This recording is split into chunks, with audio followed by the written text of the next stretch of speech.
Ex-Pinoy Big Brother Gen 11 housemates na si Dylan Iturralde, kinuha agad ng ABS-CBN Star Magic.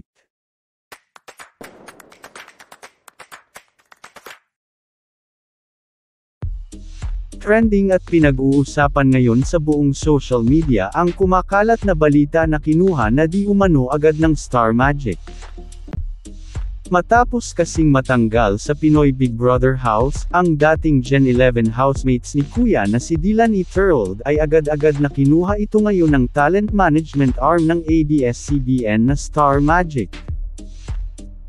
Tila isang kumpirmasyon naman nga mula kay Dylan na totoo nga ito dahil, makikita sa kanyang Instagram bio ang nakalagay na, co-managed by Star Magic Philippines.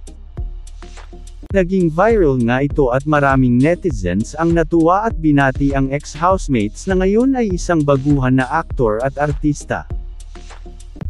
Narito ang naging komento at mga reaksyon ng mga netizens.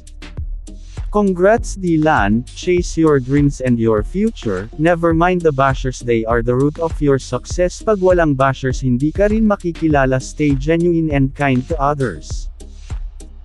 Yes, tama lang dahil magaling na siya umarte talaga and he has the face, may itsura siya, pogi in short. He has so much potential, pwede siya sa mga protagonist na role.